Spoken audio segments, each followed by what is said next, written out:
फिर भी पति का फर्ज है कि पत्नी को भाग्यवान कहकर बुलाए, क्योंकि वो तुम्हारा भाग्य है। उसको भाग्यवान भाग्यवान भाग्यवान, बेटे को बोलते रहो भाग्यवान, तेरा लक बड़ा अच्छा है भाई। बेटी को बोलो तेरा लक बड़ा अच्छा है, तू भाग्यवान है, कोई चिंता मत कर। किसी कुंडली की मजाल नहीं है कि तू भाग्यवान ना हो, क्योंकि तुझे राम नाम मिला है, इससे बड़ा और कोई भाग्य होता नहीं है। वे जन बड़ भागी, बड़ भागी कहलाते हैं वो। जय जय। भाग्यवान तो बहुत से लोग होते हैं, लेकिन बड़ भागी, बड़े भाग्य वाले वही होते हैं जिनको राम नाम का धन मिल जाता है। और जो लालच जिसका छूट गया, जिसका लालच छूट गया, वो सबसे बड़ा अमीर हो गया। जब तुमको कोई कहेगा जी मैं अमीर हूं, फिर मैं उसको पूछूंगा आपकी क्या इच्छा है, कि मेरी इच्छा है कि मैं एक बड़ी गाड़ी ले आऊं फरारी, तो फिर तो अमीर नहीं है। अमीर तो वही है जो ये कहे कि मुझे कुछ नहीं चाहिए, है ना।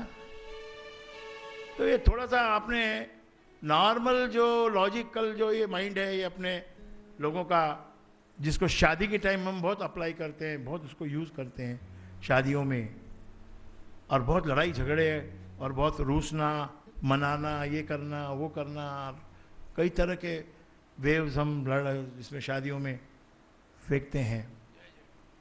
ये समाज की कुरीतियां हैं, इनको थोड़ा तो कम करना चाहिए हमको। और क्यों ज़्यादा आदमियों को बुलाना, कैपेसिटी तेरी नहीं है, बजट तेरा नहीं है, तो अपने बजट में काम करना, तो शादी अच्छी हो जाएगी। बिना बात के क्यों लोगों को इकट्ठा करना भैया, उनसे क्या मतलब तेरे को। तू रहता है 7वें माले पे, तो ग्राउंड फ्लोर वाले को भी बोलेगा तू आजा मेरे शादी में, वो तो तेरा उससे लेना देना हो तो उसको बुला, नहीं तो 1000 रुपए का प्लेट गया, 1000 का नहीं तो 500 का तो लगेगा ही। हाँ ये बात है कि बाद में उसकी जेब काटनी हो तो फिर ठीक है, पर वो भी खत्म हो गया आजकल। आजकल उपहार भी बंद हो गया, उपहार भी उपहास बन गए हैं। केवल आपका आशीर्वाद ही हमारे लिए उपहार है। अरे बेटा तेरा आशीर्वाद क्या, तेरा उपहार ही आशीर्वाद है।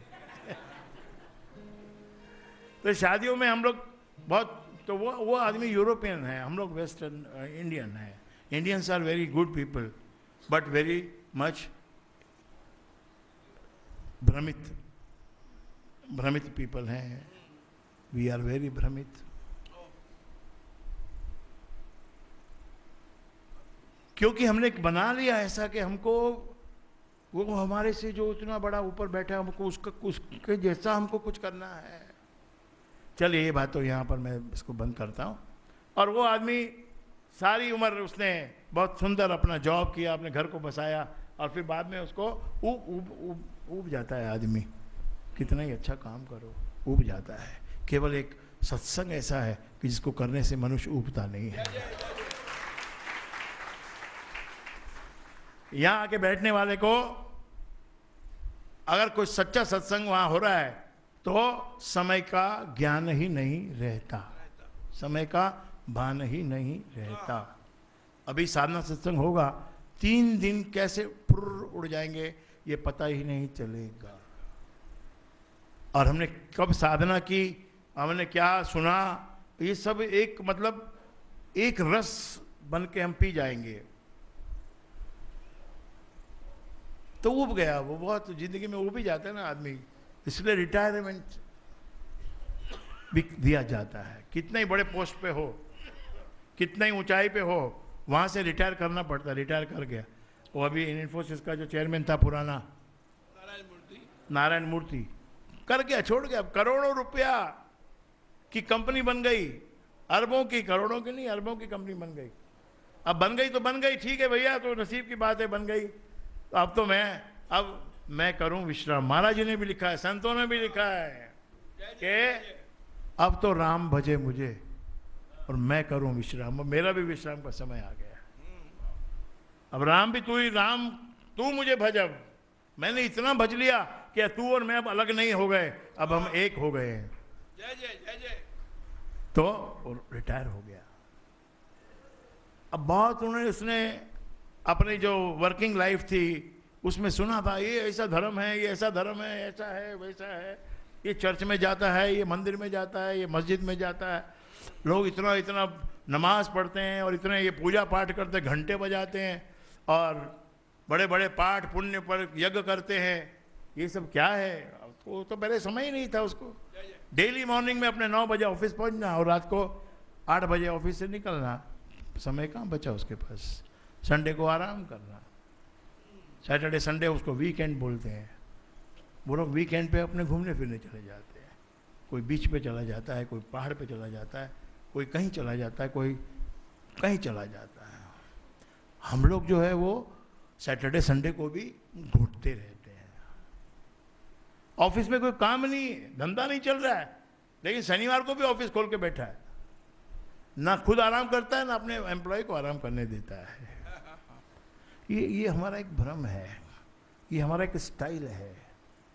ठीक है, स्टाइल जो कंट्री के हिसाब से होता है, अब तो फिर भी आ गया यहाँ भी, इसलिए तो वेस्टर्न स्टाइल घुस रहा है। क्यों घुसेगी कोई चीज़ दूसरे के कंट्री में? जब तक वो सुपीरियर नहीं होगी, उसके अंदर कोई जान नहीं होगी, उसके अंदर कोई बात नहीं होगी, तो कैसे एंट्री ले सकती है? वो चीज़ अच्छी है इसलिए एंट्री लेती है। हम लोग सत्संग करके बताते हैं कि माइंड को थोड़ा शांत करो, लेकिन उसके लिए रूल हम ऐसा कोई बनाते ही नहीं है, बल्कि ये दिखाना चाहते हैं कि छुट्टी वाले दिन भी मैं तो काम पर जाऊंगा, ताकि सबको पता चले कि मैं काम करता हूं। और वहां जाके क्या करेगा? पान पराग खाएगा, माणिक चंद खाएगा, एक पान ले आ, एक चाय ले आ, एक बिस्कुट ले आ, अभी तो आधा ही दिन निकला यार, और एक पान ले आ, एक समोसा भी ले आओ, एक वड़ा भी ले आओ। ऐसे करते करते दिन पास करके शाम को घर में आता है। कई लोग की मजबूरी भी है भाई, मैं इसमें आपको कोई एडवाइस नहीं दूंगा, कई लोग की मजबूरी भी है। घर में औरत ऐसी है कि बैठ ही नहीं सकता उधर, इसीलिए उसके लिए बेहतर यही है कि चला जाए ऑफिस, निकल जाए घर से। वही सब, ये अपने बहुत वैरायटी है अपने, मतलब माफ़ करना, ज़िंदगी तो मिलती है, जन्म से माता जन्म देती है, लेकिन उसके बाद जो ज़िंदगी पत्नी आने के बाद है वो तो कमाल की ज़िंदगी है। नहीं, बहुत अच्छी ज़िंदगी है।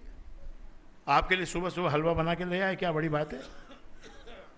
रात को सोने से पहले आपके लिए हलवा बना लाए, और ये भी हो सकता है कि आपका हलवा बना दे, ये भी हो सकता है।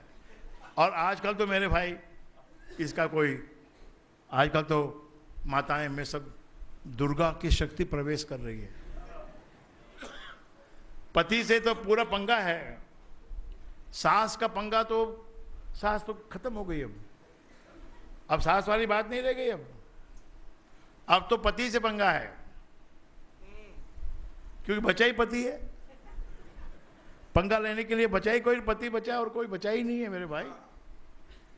तो ये हमको अपना थोड़ा समझना चाहिए, मेरा ही घर है, मेरा ही पति, मेरा ही पत्नी, मेरे ही बच्चे हैं।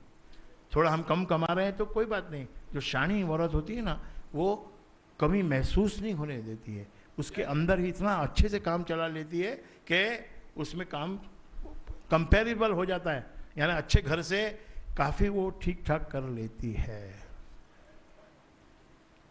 अपना जिंदगी का जो श्रेय है वो काफ़ी कुछ अपने हाथ में है और मूल में है। मूल बात को आप ठीक रखोगे तो आपका सब ठीक चलेगा। अब मूल बात एक देखो है, मोबाइल तो सबको चाहिए। अभी ऐसा कोई संत बोले कि मोबाइल तुम मत रखो तो संत कोई रास्ता दिखा दिया जाएगा, जाओ भाई मोबाइल इतना प्रिय है और होने दो, कोई बात नहीं, होने दो। लेकिन आपके पास पैसा नहीं है तो फिर आपको 30,000 वाला क्यों लेना है?